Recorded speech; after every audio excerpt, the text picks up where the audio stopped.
घटना बदलणं म्हणजे या देशामध्ये अराजकतेला आमंत्रण देणं.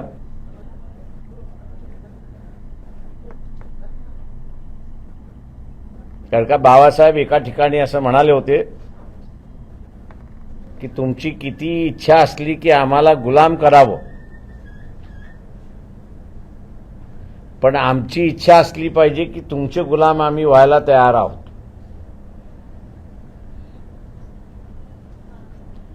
तेव्हा प्रत्येक घटक आपला अधिकार शाबूत ठेवण्यासाठी संघर्ष आणि त्या संघर्षातून टकराव आणि त्या टकरावातून अराजकता अशी माजण्याची दाट शक्यता लोकसभेनंतर आहे. त्याच्याच बरोबर आपण पाहिलं असेल तर जी काही आर्थिक रचना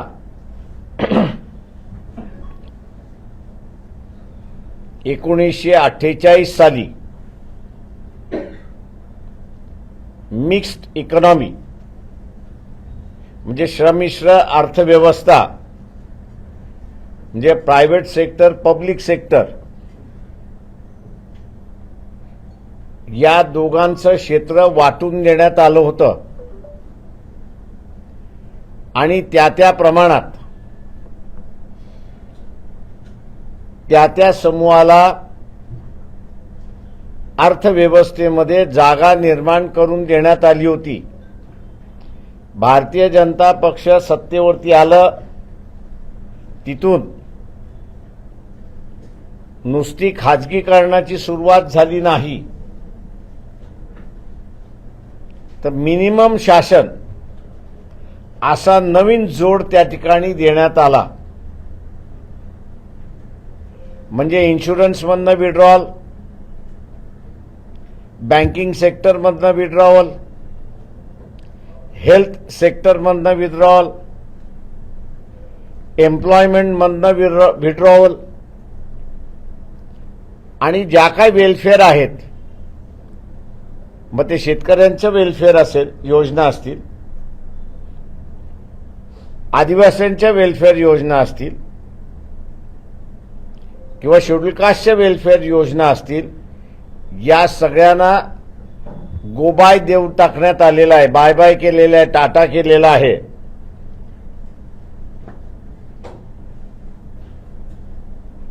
आम्ही नरेंद्र मोदी पंतप्रधान आहेत त्यांना असणारं विचारतोय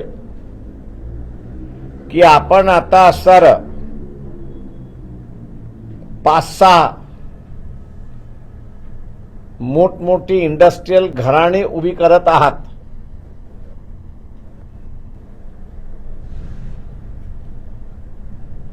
या कॉर्पोरेट हाऊसेसमध्ये भारताला विभाजन केलं जाणार आहे का, याचा खुलासा त्यांनी करावा.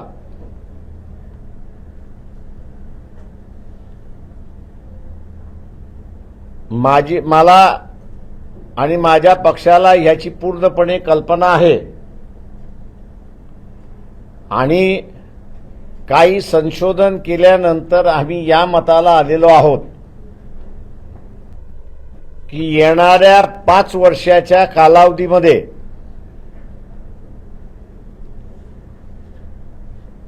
अराजकता जे माजल्या जाईल, सोशल पॉलिटिकल अराजकता जे माजल्या जाईल, त्याला उत्तर म्हणून आर्थिक उत्तर म्हणून दिल्या जाईल. आणि हे जे 7 किंवा 8 इंडस्ट्रियल कॉर्पोरेशन्स, मल्टीनॅशनल्स ज्यांना प्रोत्साहन दिल्या जातोय, त्यांच्याकडे भारतीय राज्यव्यवस्था दिल्या जाईल आणि त्यांना आखून दिलेल्या झोनमध्येच काम करावं अशी परिस्थिती आहे. आमच्या पक्षाला याची जाणीव आहे की आम्ही नव्या रीतीने ईस्ट इंडिया कंपनी कशी येते बॅकडोरनी ईस्ट इंडिया कंपनी कशी येते याचं नव्यानं मांडणी आम्ही या ठिकाणी करतो आहोत. ती ऐन इलेक्शनच्या तोंडावरती मांडणी अशी करतो याचं कारण की येणाऱ्या 5 वर्षांमध्ये वाटचाल त्याच पद्धतीने भारतीय जनता पक्ष आलं तर राहील. जे इकॉनॉमिस्ट आहेत आणि विशेष करून जे फ्युचरिस्टिक इकॉनॉमिक्स चे अभ्यासक आहेत किंवा इकॉनॉमिक्सचे अनालिसिस आहेत, त्यांना आम्ही असणारं आवाहन करतोय की पक्षाने मांडलेली ही भूमिका की उद्याच्या 5 वर्षामध्ये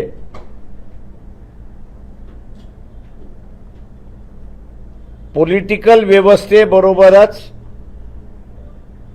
भारताला काही झोन्समध्ये डिवाइड करून त्या झोन्सचं कंट्रोल हा कॉर्पोरेटकडे दिला जाणार आहे की नाही आणि तसे संकेत गव्हर्नमेंट पॉलिसीजमधनं प्रकट होतात की नाही याच्यावरती त्यांनी आपलं भाष्य करावं.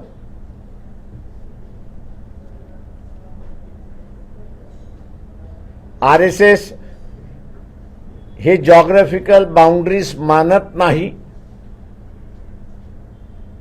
तर आरएसएस हे कल्चरल बाउंड्रीज त्या ठिकाणी मानते.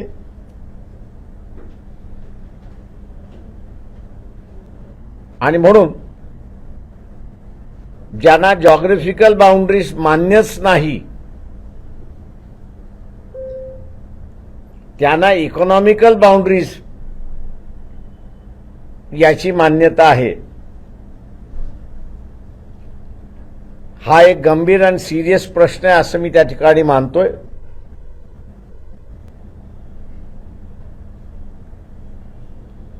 दुर्दैवाने मी जसं मागच्या एका प्रेसमध्ये म्हणालो, 11 तारखेला पुन्हा असणारा काँग्रेसचं शिष्टमंडळ हे इलेक्शन कमिशनला भेट घेणार आहेत. काँग्रेस पक्षाने एकत्र जाण्याच्या ऐवजी पूर्ण ऑपोजिशन पार्टीजला इलेक्शन कमिशनकडे त्यांनी घेऊन गेलं पाहिजे. ईव्हीएम बॅन करा ह्या मागणीसाठी नाही, तर ईव्हीएम बरोबर पेपर ट्रेल हा जो वापरला जातोय तो डायरेक्ट पेटीमध्ये पडतो अशी असणारी आजची प्रथा आहे. तो डायरेक्ट पेटीमध्ये न पडता तो वोटरने बघितला पाहिजे आणि वोटरने मग तो पेटीमध्ये त्या ठिकाणी टाकला पाहिजे. ते जर झालं तर ही जी मॅन्युप्युलेशनची चर्चा जी आहे ती त्या ठिकाणी थांबू शकते. काँग्रेस पक्ष या दोन्ही गोष्टींकडे सिरियसली पाहिल अशी आमचा पक्ष अपेक्षित आहे. माझं निवेदन संपलं. आपण आता विचारू शकता. घटना बदलण्याचा घाट सुरू आहे असं म्हणतो, कशा प्रकारे घटना बदलू? आता असणारा पार्लमेंटरी डेमोक्रेसी आहे, ती पार्लमेंटरी डेमोक्रेसीच्या ऐवजी पार्टी डेमोक्रेसी म्हणजे चायनाची आहे. ती दुसरं जे आहे ते अध्यक्षीय पद्धत त्या ठिकाणी येऊ शकते अशी आहे. मताचा अधिकार जो आहे तो मताचा अधिकार शिकलेला आहे, टॅक्स पेयर आहे, त्याच्याच पुरता मर्यादित.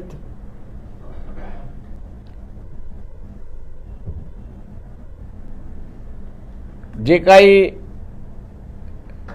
वेलफेअर प्रोव्हिजन्स आहेत घटनेमधले ते सगळे वेलफेअर प्रोव्हिजन्स काढून टाकणं आणि इंग्रजीमध्ये जो इटोपियन वर्ड आहे त्या इटोपियन पद्धतीने असणारं संविधान रचना करणं म्हणजे डिफ्रँचाइज ज्याला आपण म्हणतो तो 50% लोकांचा डिफ्रँचाइज करण्याचा त्यांचा घाट आहे. जी ट्रीटमेंट आज ते मुसलमानाला देतात आहेत तीच ट्रीटमेंट उद्याच्या ओबीसीला, भटक्या विमुक्ताला, आदिवासीला आणि एससीला मिळण्याची शक्यता आहे. ख्रिश्चनांना सुद्धा तीच ट्रीटमेंट त्या ठिकाणी मिळेल. तेव्हा हे काही चेंजेस त्याच्यामध्ये ऑफरिंग आहेत असं मी त्या ठिकाणी मानतोय. भारताची फाळणी काही औद्योगिक घराण्यांमध्ये झाल्याचं तुम्ही म्हटलं आणि भारताची जी सध्याची ओळख आहे युनियन ऑफ स्टेट किंवा भारतीय संघराज्य ज्याला म्हटलं जातं, ते या संघराज्याचं हेड मग कोण असेल, काय दुसरी रचना काय असेल? त्याच्यावरती अजून ते काही बोलत नाही आहेत. पण इकॉनॉमिक झोन्स आणि ते इकॉनॉमिक झोन्स या कॉर्पोरेट हाऊसेसना द्यायचं असा घाट एक निश्चितपणे पॉलिसीच्या मार्फत दिसतोय असं आम्हाला लक्षात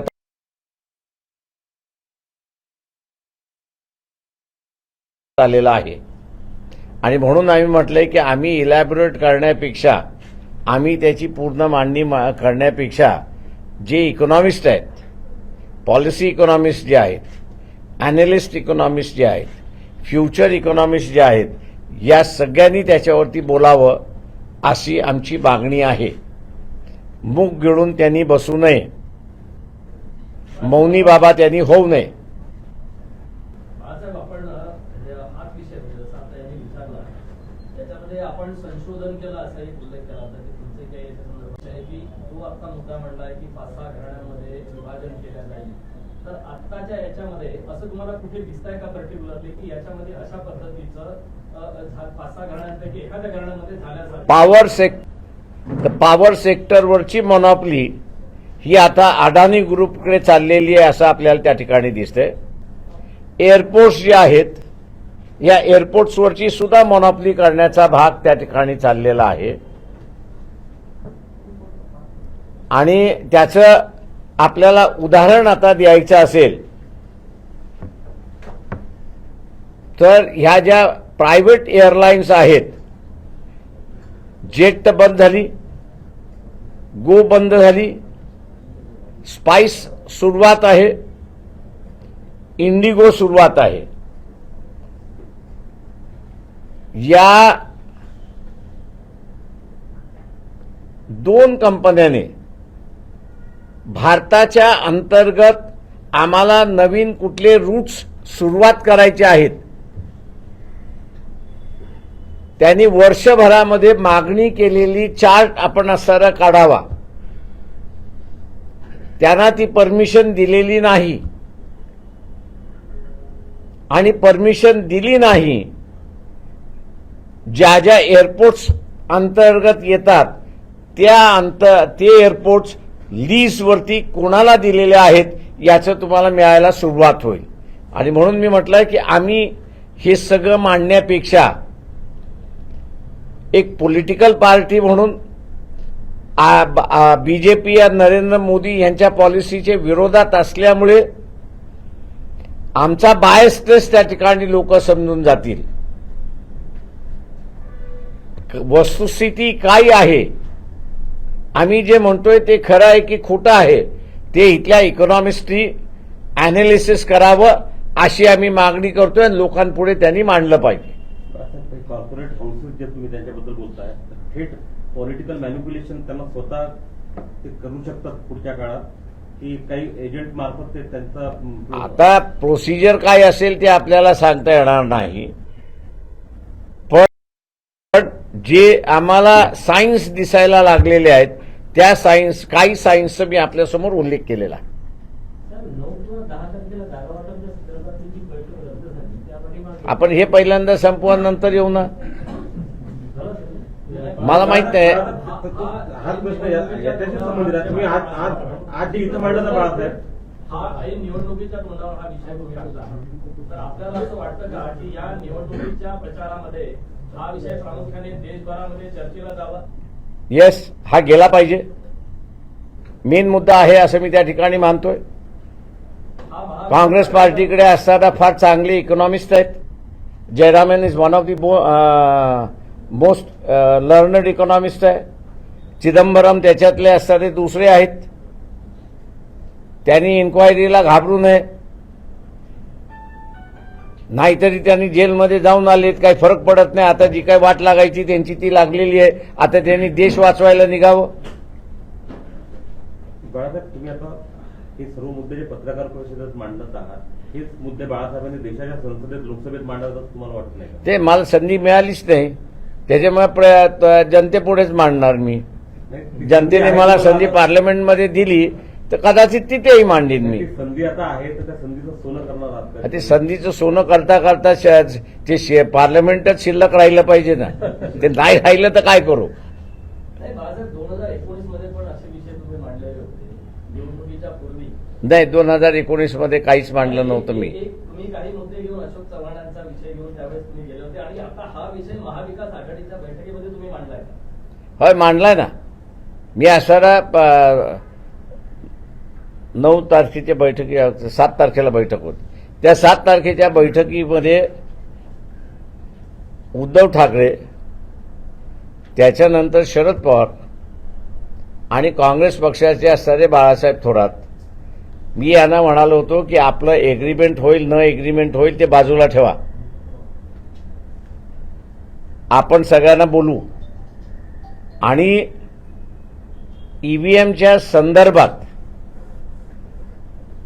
इलेक्शन कमिशनने स्वतःच्या वेबसाईटवरती प्रश्न उत्तरं 150 प्रश्न आहेत आणि त्याची उत्तरं त्यांनी दिलेली आहेत. त्या 150 प्रश्नावरती 80 की 81वा जो प्रश्न आहे तो व्हीव्हीपॅट बद्दल आहे, म्हणजे पेपर ट्रेल बद्दल आहे. त्यामध्ये त्यांनी 4 गोष्टी नमूद केलेल्या आहेत की ज्या वोटरला दिसल्या पाहिजेत. आणि मी त्यांना म्हणालो होतो की हाच मुद्दा आपण धरून की वोटरला दिसल्या पाहिजेत, तर ते डायरेक्ट न पडता वोटरने ते बघावं, त्या 4 गोष्टी आहेत का आणि पेटीमध्ये टाकून द्यावं. त्याच्यामध्ये एक सगळ्यात महत्वाचं आहे की त्यांनी जे बटन दाबलेलं आहे सिम्बॉलच्या समोर, तेच सिम्बॉल प्रिंट झाला की न झाला हा त्यांनी बघायचा आहे आणि तो त्यांनी मग तिथे बघून असेल तर त्यांनी त्या ठिकाणी टाकला पाहिजे. म्हटलं एवढा छोटा मुद्दा घेऊन आपण सगळेजण इलेक्शन कमिशनकडे जाऊ आणि त्यांना म्हणू की हा आम्ही सगळे पॉलिटिकल पार्टीज हे डिमांड करतो आहोत की वोटरला ती डायरेक्ट पडण्यापेक्षा त्याच्या हातामध्ये देऊन तो बघेल आणि तो टाकेल. फार फार 2 सेकंद त्याच्यापेक्षा अधिक लागतील अशी परिस्थिती आहे. त्याच्यामुळे फार बर्डन होणार नाही, पण दुर्दैवाने आपण याच्यावरती विचार करू. याच्या पलीकडे मला उत्तर काही मिळालं नाही. आर्थिक विषय जी वाढलेली आहे आणि आता कॉर्पोरेट करण्याकडे 70% प्रॉपर्टी या देशाची आहे आणि इकॉनॉमिक्स तर बोलतच नाही. तुम्ही तुमच्या पार्टी बरोबरच हा मुद्दा रेस केला सगळ्या देशात. आम्ही पार्टी फोरमवरतीच रेस करतो. आमच्या पार्टी फोरमवरती झालेला आहे. आमच्या प्रचार सभेमधनं सुद्धा हा मुद्दा आहे. आम्ही आता बघतोय की त्याला सार्वत्रिक मान्यता मिळावी आणि इथला जो इंटेलिजन्स आहे या इंटेलिजन्सियानी बोलावं. लोकसभेनंतर हे बहुमत गृहीत धरून आले आमचं 2 दिवस. कोणाचं? या बीजेपीचं. तुम्ही माझं स्वतःचं रीडिंग मी असताना जे म्हणालो, आमच्या कॅल्क्युलेशन प्रमाणे 150च्या वरती हे नाहीत. संविधान कसं बदलतील ते पॉसिबिलिटीज तुम्हाला सगळ्याच घेऊन राजकारणामध्ये चालावं लागतं. लोकांचं मत ओव्हरनाईट सुद्धा बदलू शकतं. 400 आले तर काय होणार हे लोकांना आगा करणं गरजेचं आहे असं आम्हाला वाटतं. माझ्या माहितीप्रमाणे असणारं स्टेट बँक ते करायला तयार नाही. आणि मी पुन्हा हे असं म्हणतोय की सगळे लढे हे आमच्याच वाट्याला आलेत असे दिसते. कुठलाही राजकीय पक्ष राजीनामा वगैरे आपण बरोबर बॉन्डशी संबंधित आहे का यांच्या अगोदरची कारकिर्दीची पूर्ण कल्पना आहे. हे कारण असावं. यांची कारकिर्दी मला जी माहिती आहे ती असणाऱ्या बँकिंग सेक्टरमधली आहे. Before being appointed as the member of the Election Commission. यांची ज्यावेळी गोयल साहेबांची ज्यावेळी नियुक्ती झाली होती त्यावेळेस सर्वोच्च न्यायालयाने असं म्हटलं होतं की इतकी घाई करण्याचं काय कारण आहे? त्यावेळेस त्यांनी व्हॉइस रेज केला होता, पण प्रश्न असा आहे की सभागृहामध्ये मिनिमम मेजॉरिटी जी पाहिजे होती ती नसल्यामुळे सभागृह आणि डिसिजन मेकिंग हे दोन्हीही धुडकावून लावलेत अशी परिस्थिती आहे सध्याच्या सरकारने. माझं मग गोयल यांच्या जीवाला धोका असू शकतो का पुढच्या काळात? त्यांनी लिहून ठेवलं असेल तर धोका नाही, त्यांनी लिहून ठेवलं नसेल तर धोका आहे.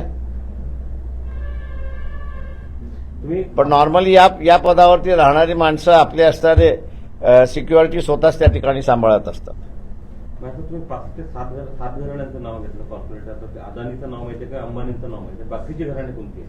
येईल, बाहेर येऊ द्या, माझं म्हणणं असं आहे. महाराष्ट्रातले आहे आता राज्यावरती कशाला जात आहे? बाळासाहेब, पण आता महाविकास आघाडीचे आणि या याच्यातले कसे संबंध कसे आहेत तुमच्या? माझे तिन्ही पक्षाशी सुरळीत आहेत. नाही, अलीकडे अलीकडेही कालपर्यंत होते. भांडण त्यांचं माझ्याशी नाहीच आहे, भांडण त्यांचं आपसातलं आहे. ते आता पण म्हणून मागच्या प्रेसमध्ये मी असं म्हणालो, माहिती दिली की काँग्रेस आणि शिवसेना यांच्यामध्ये 10 कॉन्स्टिट्युन्सीज ह्या अनसेटल्ड आहेत. एनसीपी, काँग्रेस आणि शिवसेना उद्धव ठाकरे गट यांच्यामध्ये 5 मतदारसंघ अनसेटल्ड आहेत. म्हणजे 48 पैकी 15 मतदारसंघावरती यांचं भांडण आहे.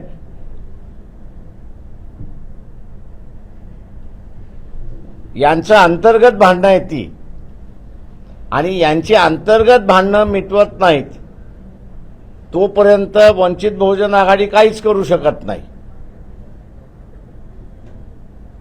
आम्ही असताना काल म्हणण्यापेक्षा 9 तारखेची बैठक झाली नाही, त्याच्यानंतर आम्ही असताना एक नवा प्रयत्न त्या ठिकाणी केला, आणि तो म्हणजे रमेश चेनिताल जे एआयसीसीचे रिप्रेझेंटेटिव्ह आहेत त्यांच्याशी संपर्क साधून, मग तुम्ही तिघांचं होत नाही पण काँग्रेस आणि वंचित बहुजन आघाडी, तुम्ही जी लिस्ट महाविकास आघाडीला दिलेली आहे त्या महाविकास आघाडीची दिलेली लिस्ट आणि वंचित आपण एकत्र बसून आपल्यापुरता तरी निर्णय करू. आम्हाला रिस्पॉन्स आला नाही, आणि म्हणून काल संध्याकाळी आम्ही असताना काँग्रेस पक्षाचे अध्यक्ष खरगे जे आहेत त्यांना असताना पत्र लिहून ही वस्तुस्थिती कळवली, आणि त्यांना विनंती केली की तुम्ही असताना रमेश जे एआयसीसीचे रिप्रेझेंटेटिव्ह आहेत त्यांच्या मार्फत किंवा त्यांनी महाराष्ट्रातल्या कोणाला तरी नेमून काँग्रेस आणि वंचित यांचं तरी सीट शेअरिंगचं सेटलमेंट आपण करून मोकळा होऊन जाऊ.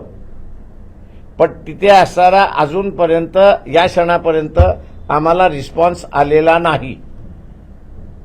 बाळासाहेब, आपली युती तर शिवसेनेची होती, मग आता तुम्ही काँग्रेसची कसं काय आता? हो काका, शिवसेनेलाही आम्ही सांगितलं की तुमच्या बरोबरही बसू, शिवसेनाही बसायला तयार नाही, आणि मग शिवसेना बसायला तयार नाही तर मग आम्ही काँग्रेसचं म्हटलं. आपण कुठे नाही कुठेतरी बिफोर हे संपवायला पाहिजे. पण नाना पटोले म्हणतात की मैत्री करावी तो पूर्वी करावी असं म्हणतात. नानाला एबीसीडी माहिती नाही. त्या दिवशी तुम्ही तो सुपरयुग शब्द वापरला काँग्रेसच्या संदर्भात, तो त्यांना लागल्यामुळे 9 तारखेची बैठक रद्द केली. यात कितपत तथ्य आहे? मला माहित नाही. मी हा सुपारीचा शब्द फार अगोदर वापरलेला आहे, तो कालच वापरला नाही. मी फक्त असताना कम्पेअर करत होतो की काँग्रेसने केलेल्या चोऱ्या या कुठल्या कॅटेगरीमध्ये बसतात आणि बीजेपी सध्या जे चोऱ्या करतंय ते कुठल्या कॅटेगरीमध्ये बसतात. हे भुरटे आहेत, ते म्हटले डाकू आहेत. तेव्हा डाकूला पकडायचं असेल तर सगळ्या भुरट्यांनी एकत्र आलं पाहिजे. त्याच्यामध्ये आम्ही आमच्यामध्ये समावेश केला. आता असं नाही की काँग्रेसला टार्गेट आम्ही केलं होतं. तुम्ही पुरते वगैरे असे सरळ म्हटलं आणि कसे पद्धतीने का? आता इथं जेलमध्ये तुम्ही चाललाय ना, तुम्ही आमच्याकडून जेलमधून जाण्यासाठी थांबवताय ना. म्हणजे आता एका बाजूला तुम्ही आम्हाला म्हणताय की आम्ही टोटल सरेंडर व्हावं आणि त्यांना निवडून द्या. आम्ही ठीक आहे, आम्ही तेही नाही म्हणत आहोत. कारण का आता सत्ता आली तर तुम्हाला थोडंसं सेफगार्ड करता येईल. आता त्यालाही तुम्ही चान्स करायला देत नाही आहेत. मग यांचं कॅरेक्टर दाखवणं गरजेचं आहे असं मी समजलो.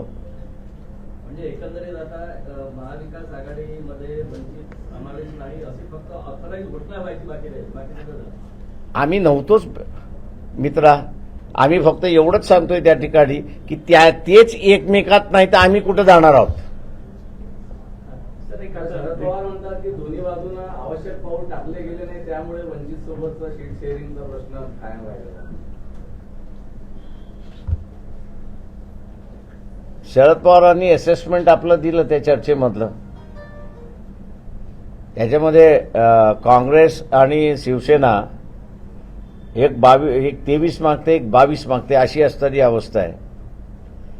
आता 22 आणि 23 दिल्यानंतर कोणाला शिल्लक काय राहते त्याच्यामध्ये? त्यात एक नवीन ब्रेकिंग आणि इलेक्ट्रॉन बॉन्ड संदर्भात सुप्रीम कोर्टाने एसबीआयला सुनावलं आहे. उद्याच माहिती मागितलेली आहे. हा, ते मागवणार ना. मोगलाही नाहीये अजून. सुप्रीम कोर्ट नाही दिलं उद्या तर त्यांना सगळं जेलमध्ये टाकून मोकळा होऊन जाईल full board of directors. Balasaheb, महाविकास आघाडीमध्ये वंचित नाही जमलं तर काँग्रेस सोबत आघाडी राहील का भविष्यात? आम्ही तेच तर करा. आम्ही पहिल्यांदा शिवसेनेबरोबर सेटल करण्याचा प्रयत्न केला, ते बसायला तयार नाहीत. आम्ही आता बीजेपी बरोबर लेखी दिलं, म्हणजे तोंडी दिलं असतं तर म्हणलं असतं तुम्ही दिलं नाही असं आहे, म्हणून लेखी काल पाठवलं. ते पत्र पाहिजे तर मी इथे आपल्यालाही रिलीज करू शकतो त्याच्यामध्ये की माझ्याच सहीचं घेतलेलं आहे. उगीच त्या सहीवरनं कॉन्ट्रोवर्सी नको म्हणून मीच सही केली आणि पाठवून दिलं त्यांना की बाई असं असं आहे, तुम्ही असताना प्रॉपर इन्स्ट्रक्शन द्या. तुम्ही 6 महिन्यापासून सातत्यानं सांगता की उद्धव ठाकरे तुमचे वकील आहे, माझा वकील माझी वकिली बरोबर आता माझे वकील तुम्ही निवडण्यात चूक झाली का तुमची? माझं म्हणणं असं आहे की आमचा वकील त्यांच्याच पक्षाची वकिली करू शकत नाही अशी अवस्था झाली आता.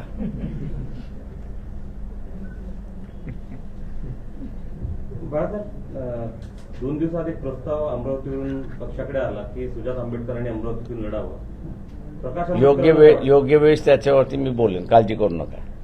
बाळासाहेब, त्याच्या मागची पार्श्वभूमी अशी आहे की आनंदराज आंबेडकरांच्या उमेदवारी संदर्भात अमरावतीच्या चाचपणी होत आहे महाविकास आघाडीकडून. त्या पार्श्वभूमीवर मला माहित नाही. महाविकास आघाडीने मला कधी ह्याची माहिती दिली नाही आणि कुठल्याही काँग्रेस नेत्याने असं आम्ही करतोय असंही मला सांगितलेलं नाही. त्याच्यामुळे ही बातमी मी तुमच्याकडूनच ऐकतोय. राष्ट्रवादीचे काही नेते भेटले त्यांना आनंदराज आंबेडकर? असेल ना.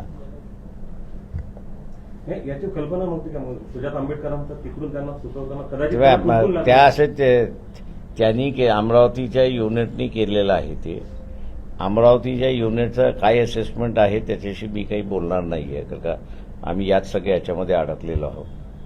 तेव्हा प्रत्येक युनिट आता असताना आमचं जे आहे ते असर्टिव्ह व्हायला लागले की आणि ही अनरेस्ट मोठ्या प्रमाणात वाढत चालली असं आम्हाला पक्षांतर्गत दिसतंय की सीट कोणाला जाणार त्याच्यावरनं आहे. आनंदराज आंबेडकरांनी तुम्हाला अमरावती लढवण्याबद्दल कधी बोललेत का ते? त्यांचा इंटरेस्ट आहे? दोघंही माझे भाव जे आहेत ते पब्लिकली असतात पण इलेक्शन नाही आहे. त्याच्यामुळे मला माहिती आहे घरात काही आणि काही नाही आहे. ते आचारसंहिता 14 तारखेला लागू होते. आणखी याचे सीट शेअरिंग झालं नाही तर आपली भूमिका आता ते आम्ही आमची भूमिका मांडणार ना. उमेदवार तर आता मतदारसंघात ते आमच्या असणारा उमेदवार जे आहेत ते मतदारसंघातच आहेत.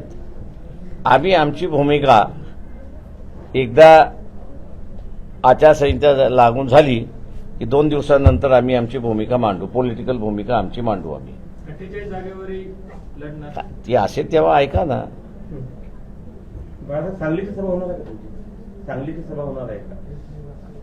सांगलीची सभा इचलकरंजीची झाली आमची. सांगलीची होणार होती 14 किंवा 15 नाही, कॅन्सल झाली. ते सभा नव्हतीच आम्ही त्या ह्याच्यामध्ये. झाली तर एक सोलापूरमध्ये होईल, नाही तर नाही. आता चंद्रहार पाटील त्यांच्या संदर्भात स्टेटस काय होतं? तुमच्या संपर्कात आहे की मग? माझ्या संपर्कात नाही, म्हणजे संपर्कात ज्यांच्या मार्फत ते आले होते ते आमच्या संपर्कात आहेत. पण मी जे काही वर्तमानपत्रातून ऐकतोय त्यांनी असं उद्धव ठाकरे यांच्यामध्ये जॉईन झालेले आहेत.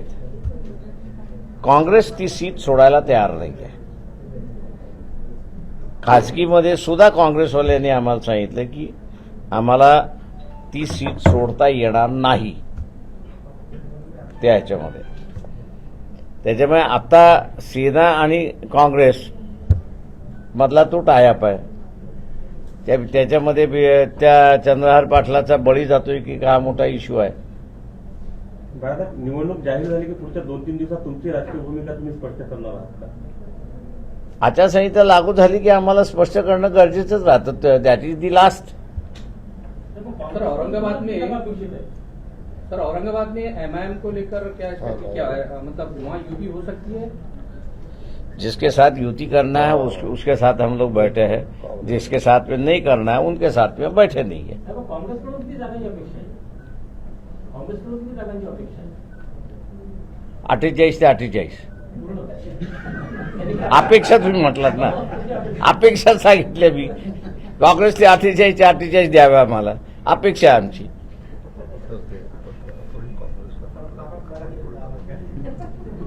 नाही, पत्र जे आहे, मी माझं करेक्शन नाही, मला वाटतं पत्र आम्ही असताना काँग्रेस पक्षाचे अध्यक्ष जे आहेत खरगे यांना पाठवलेलं आहे. ती कॉपी आम्ही असं जी आहे ती आपल्याला संध्याकाळी पर्यंत मिळून जाईल. जरांगे पाटलांच्या आंदोलनाच्या बाबत आपण कसं बघतो? हा, जरांगे पाटलांच्या आंदोलनाची आताची स्थिती जी आहे त्याकडे आपण कसं बघतो? मी उद्या बोलेन त्याच्यावरती, आज नाही. बाळासाहेब, एकीकडे काँग्रेससोबत तुमचं बोलणं. हा, पण तुम्हाला आता नॅशनल लाईमलाईट वरती आणतो ना अशोक अकोला प्रेसला. एबीपी माझा, उघडा डोळे बघा नीट.